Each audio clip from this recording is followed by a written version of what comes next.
श्यामाचरण, तुम मेरी दौलत देखकर हैरान रह जाओगे।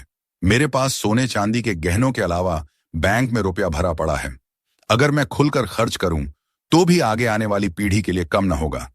तुम मेरी हैसियत का मुकाबला नहीं कर सकोगे, क्योंकि तुम्हारी कोई हैसियत ही नहीं है। श्यामाचरण सिर नीचा किए मन ही मन मुस्कुराता रहा। वह सोचने लगा, विवेक राय अचानक ऐसी बातें क्यों कह रहे हैं। श्यामाचरण, मैं चाहूं तो अपनी इकलौती बेटी रेशमा को सोने चांदी के गहने से लाद कर किसी ऊंचे करोड़पति के यहां उसके लड़के से ब्याह दूं, लेकिन जानबूझकर फटे बोरे में पैबंद लगा रहा हूं, क्योंकि तुम्हारा बेटा विजय मुझे पसंद आ गया है, जो अभी ग्रेजुएशन ही कर रहा है। मेरी दूर तक पहुंच है। तुम्हारा बेटा जहां भी नौकरी करना चाहेगा लगवा दूंगा। तुम तो उसकी जिंदगी भर कोई मदद नहीं कर पाओगे। तुम जितना दहेज मांगोगे उससे दोगुना तिगुना मिलेगा। थोड़ी देर बाद कुछ सोचकर विवेक राय आगे बोले, क्या सोचा है तुमने श्यामाचरण? मेरी बेटी खूबसूरत है, पढ़ी लिखी है, जवान है। इससे बढ़कर तुम्हारे बेटे को क्या चाहिए? वैसे मैंने तुम्हारे बेटे को अभी तक देखा नहीं है। वह तो मेरा मुनीम राघव इतनी ज्यादा तारीफ करने लगा, इसलिए तुमको बुलाया।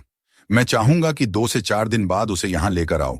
खुद मेरी बेटी को देखो और उसे भी दिखला दो। समझो, रिश्ता पक्का हो गया। आप बहुत बड़े आदमी हैं सेठ जी।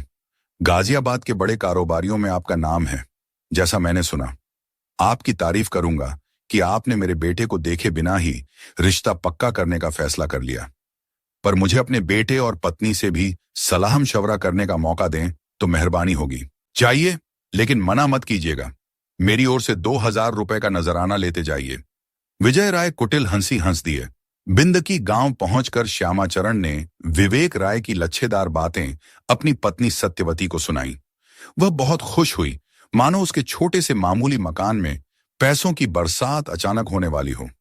जब सत्यवती ने अपने बेटे विजय के मन को टटोलना चाहा तो वह बिगड़ गया। पैसे के लालच ने आपको इतना मजबूर कर दिया कि आप मेरी पढ़ाई बंद कराने पर उतारू हो गए। पढ़ाई पूरी करने के बाद मेरी जो कमाई होगी उस पर पूरा हक आपका ही तो होगा। आपके लिए जल्दी दुल्हन लाकर मैं अपना भविष्य खराब नहीं करना चाहूंगा। विजय ने अपना फैसला सुनाते हुए कहा, इतने पैसे वाले आदमी की इकलौती बेटी तुम्हें ढूंढने पर भी नहीं मिलेगी।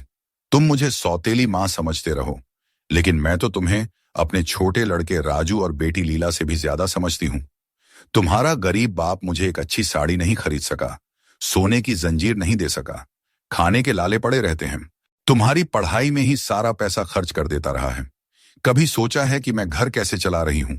अमीर की बेटी यहां आकर सोना बरसाएगी तो सभी का भला हो जाएगा। सत्यवती ने विजय को समझाया।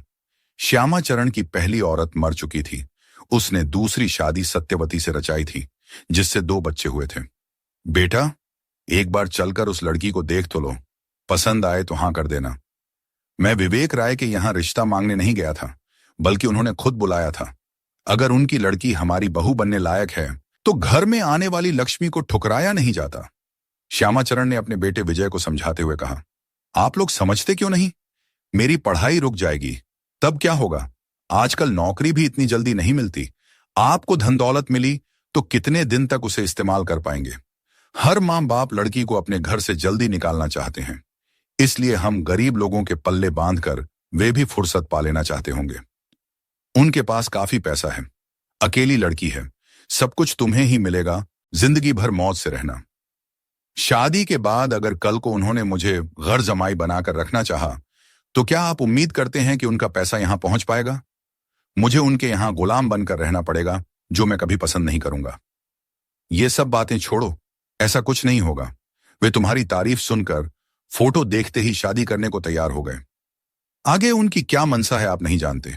कोई लड़की वाला आज के जमाने में इस तरह अपनी बेटी किसी गरीब घराने में देने को तैयार नहीं हो जाता।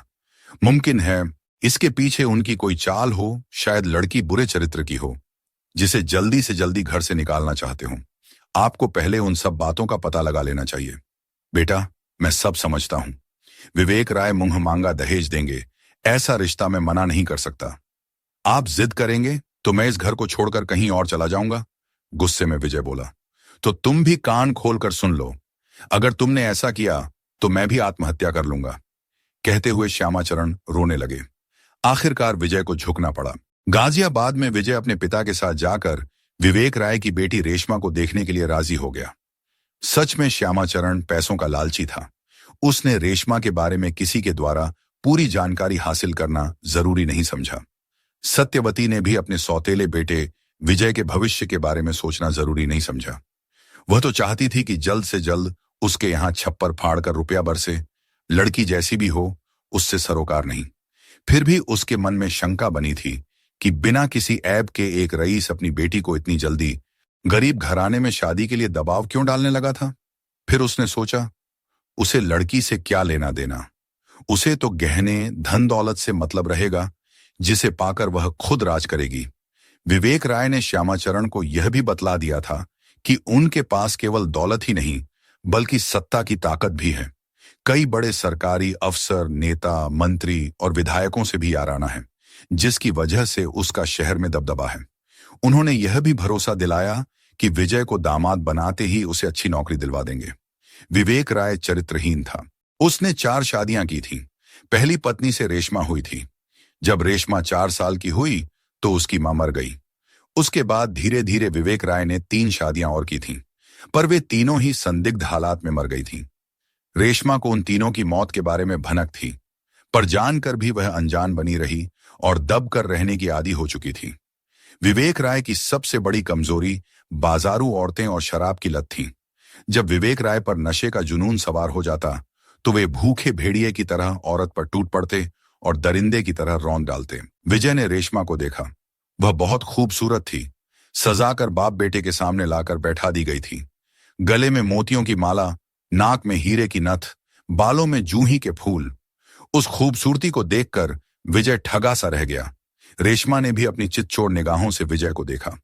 वह रेशमा के मन को भा गया, लेकिन एक बार भी उसके होंठों पर मुस्कुराहट नहीं आई, जैसे वह किन्हीं ख्यालों में खोई थी। विजय के कुछ पूछने पर सिर झुका देती, मानो उसमें लाज शर्म हो। विवेक राय ने दोनों की भावनाओं को समझा। नाश्ता पानी होने के बाद श्यामाचरण और विजय को 1 महीने के अंदर रेशमा से शादी करने को विवेक राय मजबूर करते रहे कि वे लोग बारात लेकर गाजियाबाद में फलां तारीख की अमुक जगह पर पहुंच जाएं। उसी समय विवेक राय ने 50,000 रुपए श्यामाचरण के हाथ में नजर आने की रस्म अदा कर दी और भरोसा दिलाया कि उन्हें मुंहमांगी कीमत मिलेगी।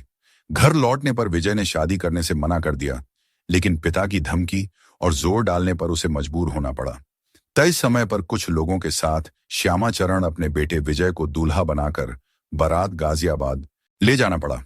वहां आलीशान होटल में उन लोगों के ठहरने का इंतजाम किया गया था। बारात की शोभा बढ़ाने के लिए उन्हीं की ओर से इंतजाम किया गया था, क्योंकि विवेक राय शहर के रुतबेदार शख्स थे। देखने वाले यह न समझें कि बेटी का रिश्ता ऐसे वैसे घर में जोड़ा था। बारात धूमधाम से उनके घर के पास पहुंची। दुल्हन की तरह उनकी बड़ी सी कोठी को बिजली की तमाम रोशनी द्वारा सजाया गया था। शहनाइयों की आवाज गूंज रही थी। बड़े बड़े लोग, नाते रिश्तेदार, विधायक, मंत्री और शहर के जाने माने लोग वहां मौजूद थे। रेशमा को कमरे के अंदर बैठाया गया था। वह लाल सुर्ख लहंगे, दुपट्टे और गहनों से सजाई गई थी। सहेलियां तारीफ करते छेड़छाड़ कर रही थीं, पर वह शांत और गंभीर थी। शहनाई की आवाज मानो उसके दिल पर हथौड़े की तरह चोट कर रहे थे। शादी के बाद तीसरे दिन बारात वापस लौटी। कीमती तोहफे, घरेलू सामान और दूसरी चीजों से कई बक्से भरे थे, जिसे देखकर नाते रिश्तेदार खुशी से सराबोर हो गए। बहू का भव्य स्वागत किया गया। रात भर के जागे दूल्हा दुल्हन थके थे, इसलिए दोनों को अलग अलग कमरों में आराम करने के लिए घरेलू रस्मदाई के बाद छोड़ दिया गया। शाम तक दूसरे रिश्तेदार भी चले गए। सुहागरात मनाने के लिए रेशमा को सजाकर पलंग पर बैठाया गया था। विजय कमरे में आया। उसने अपनी लुभावनी बातों से रेशमा को खुश करना चाहा। हथेली सहलाई, अपने पास खींचना चाहा तो उसने मना किया। कई बार उसके छेड़ने पर रेशमा उससे कटती रही। उसकी आंखों से आंसू निकलते देख विजय ने सोचा कि पिता की इकलौती औलाद है। उसे पिता से बिछुड़ने की पीड़ा सता रही होगी, क्योंकि उसकी मां न थी। बड़े लाड़ प्यार से पिता ने पाला पोसा और माँ बाप दोनों का फर्ज अदा किया था। बहुत पूछने पर रेशमा ने बतलाया कि उसे पीरियड आ रहा है। कुछ रोज तक रेशमा उसकी मनसा पूरी नहीं कर सकेगी। चौथे दिन विवेक राय का मुनीम बड़ी कार लेकर यह बतलाने पहुंचा कि रेशमा के पिता की हालत एकाएक बेटी के चले जाने से खराब हो गई। वे बेटी को देखना चाहते हैं। रेशमा की विदाई कर दी जाए। मजबूरी में बिना सुहाग रात मनाए रेशमा को विदा करना पड़ा।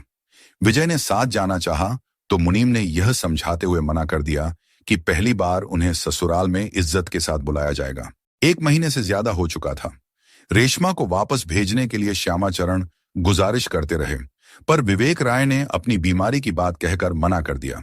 1.5 महीने बाद विवेक राय खुद अपनी कार से रेशमा को लेकर श्यामाचरण के यहां आए और बेटी को छोड़कर चले गए। 1.5 महीने बाद फिर वही सुहागरात आई तो दोनों के मिलन के लिए कमरा सजाया गया। रेशमा घुटनों में सिर छिपाए सेज पर बैठी रही। उसकी आंखों से झरझर आंसू गिर रहे थे। विजय के पूछने पर उसने कुछ नहीं बताया, बस रोती ही रही।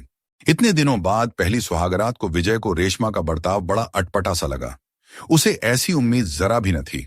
पहले सोचा कि रेशमा को अपने घर वालों से दूर होने का दुख सता रहा होगा, इसलिए याद करके रोती होगी। कुछ देर बाद सामान्य हो जाएगी, पर वह नहीं हुई। जब रेशमा विजय की छेड़खानी से भी नहीं पिघली तो उसने पूछा, रेशमा सच सच बताओ, क्या मैं तुम्हें पसंद नहीं हूं? अगर तुम्हें मेरे साथ सहयोग नहीं करना था तो शादी क्यों की? पति होने के नाते अब मेरा तुम पर हक है कि तुम्हें खुश रखकर खुद भी खुश रह सकूं। रेशमा के जवाब न देने पर विजय ने फिर पूछा, रेशमा 1.5 महीने तुम्हारे तन से मिलने के लिए बेताबी से इंतजार करता रहा है। आज वह समय आया तो तुम निराश करने लगी। सब्र की भी एक सीमा होती है। ऐसी शादी से क्या फायदा कि पति पत्नी बिना वजह एक दूसरे से अलग होकर रहें। कहते हुए विजय ने रेशमा को अपनी बाहों में कस लिया और चूमने लगा। रेशमा कसमसाई और खुद को उससे अलग कर लिया, लेकिन जब विजय उसे बार बार परेशान करने लगा तो वह चीख मारकर रो पड़ी। आप मुझे परेशान मत कीजिए, मैं आपके काबिल नहीं हूं। मेरे दिल में जो पीड़ा दबी है उसे दबी रहने दीजिए। मुझे इस घर में केवल दासी बनकर जीने दीजिए, नहीं तो मैं खुदकुशी कर लूंगी। खुदकुशी करना मानो एक रिवाज सा हो गया है। मैं शादी नहीं करना चाहता था तो मेरे बाप ने खुदकुशी करने की धमकी देते हुए मुझे शादी करने को मजबूर कर दिया। शादी करने के बाद मेरी औरत भी खुदकुशी करने की बात करने लगी। अच्छा, तो यही होगा कि सबकी चाहत पूरी करने के लिए मैं ही कल सबके सामने खुदकुशी कर लूं।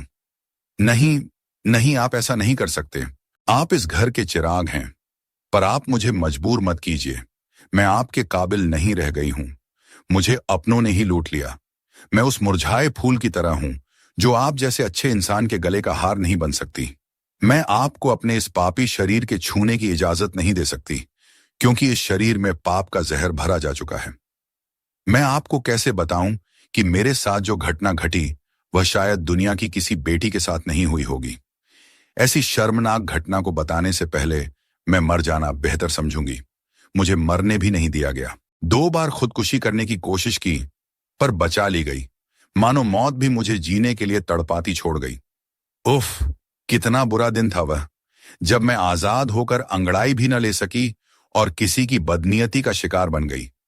इतना कहकर रेशमा देर तक रोती रही। विजय ने उसे रोने से नहीं रोका। अपनी आप बीती सुनाते सुनाते वह पलंग पर ही बेहोश होकर गिर पड़ी। विजय ने रेशमा के मुंह पर पानी के छींटे मारे। उसे होश आया तो वह उठ बैठी। मेरी आप बीती सुनकर आपको दुख पहुंचा, मुझे माफ कर दीजिए, कहकर रेशमा गिड़गिड़ाई। तुमने जो बताया उससे यह साफ नहीं हुआ कि किसने तुम पर जुल्म किया? अच्छा होगा तुम उसका खुलासा कर दो तो तुम्हें सुकून मिलेगा। लो, 1 गिलास पानी पी लो, तुम्हारा गला सूख गया है। फिर अपनी आप बीती मुझे सुना दो। भरोसा रखो, मैं बुरा नहीं मानूंगा। विजय के कहने पर आंखें पोंछती हुई रेशमा अपनी आप बीती सुनाने को मजबूर हो गई। मेरे पिता मेरी मां को बहुत प्यार करते थे। मां की अचानक मौत से वे इतने दुखी हुए कि उन्होंने खूब शराब पीनी शुरू कर दी। मैं बड़ी होने लगी थी। मुझ में अच्छे बुरे की समझ भी आने लगी थी। पिता ने एक के बाद एक 4 शादियां कर डाली। पहली 2 बीवियों को वे अपने दोस्तों को सौंपते रहे, जिससे तंग आकर उन्होंने नदी में डूबकर जिंदगी खत्म कर ली। तीसरी से शादी रचाकर उसके साथ भी वही बुरा काम वे करते रहे। उसने बहुत समझाया, पर पिता नहीं माने। एक दिन उसने भी अपने मायके में जाकर खुदकुशी कर ली। मेरे पिता पर उनकी खुदकुशी करने का कोई असर नहीं पड़ा। पैसे के बल पर उनके खिलाफ कोई केस नहीं बन पाया। चौथी औरत इतनी खूबसूरत थी कि अपने प्रेम भाव से मेरे पिता को वश में करते हुए उनकी बुरी आदतें कई महीने तक छुड़ा दी। तब मैं 15 साल की उम्र पार कर चुकी थी। चौथी मां भी मुझे अपनी सगी बेटी की तरह प्यार करती थी। 3 साल तक वह मुझे पालती रही, लेकिन उसे कोई ऐसी खतरनाक बीमारी लगी कि मर गई। मेरे झल्लाद पिता फिर से शराब पीने लगे, बाजारू औरतों को घर में बुलाकर अय्याशी करने लगे। मैं अक्सर देखती तो आंखें बंद कर लेती। उनके दोस्त भी अक्सर घर पर आकर शराब पीते और औरतों से ऐश करते। उनकी गिद्ध जैसी नजरें मुझे भी देखतीं, मानो मौका पाते ही वे मुझे भी नहीं छोड़ेंगे। मैं उनसे दूर रहती थी। उनसे बचने के लिए अक्सर रात को अपनी सहेलियों के यहां सो जाती थी। एक दिन मेरे पिता नशे में चूर किसी नाच गाने वाली के यहां से लौटे थे। उनकी निगाह मुझ पर पड़ी। मैं मैक्सी पहने सो रही थी। शायद मेरा कपड़ा कुछ ज्यादा ही ऊपर तक खिसक गया था। नशे में चूर वे अपने खून की ममता भूल गए और मेरे पलंग पर आ बैठे, छेड़ते हुए मेरे जिस्म को सहलाने लगे। मेरी नींद खुली तो वे बोले, लेटी रहो, बिल्कुल अपनी मां की सूरत पाई है तुमने, कोई फर्क नहीं। उसकी याद आ गई तो तुम्हें गौर से देखने लगा।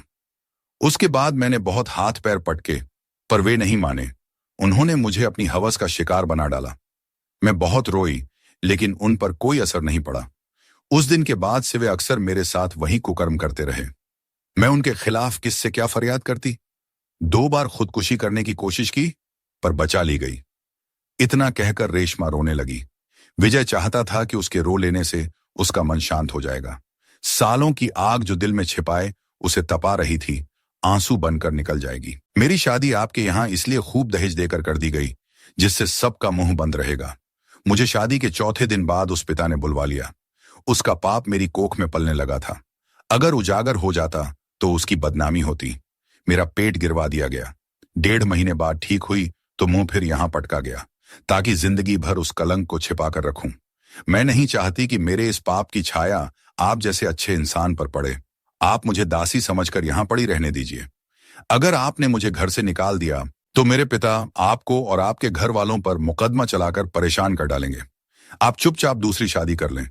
मेरे पिता आप लोगों के खिलाफ कुछ नहीं कर पाएंगे। जब मैं चुप रहूंगी तो कोई कोर्ट मेरे पिता की आवाज नहीं सुनेगा। इतना कहकर रेशमा विजय के पैरों पर गिर पड़ी। तुमने अपनी आप बीती बताकर अपने मन को हल्का कर लिया। समझ लो कि तुम्हारे साथ अनजाने में जो हुआ वह एक डरावना सपना था। मैं तुम्हारे दर्द को महसूस करता हूं। उठो रेशमा, उठो। तुमने कोई पाप नहीं किया। तुम्हारी जगह मेरे दिल में है। तुम्हारी चुनरी का दाग मिट गया। आज से तुम्हारी जिंदगी का नया सवेरा शुरू हुआ, जो अंत तक सुखी रखेगा। कहते हुए विजय ने उसे उठाया, उसकी आंखें पोंछीं और सीने से लगा लिया। रेशमा भी विजय का प्यार पाकर निहाल हो गई।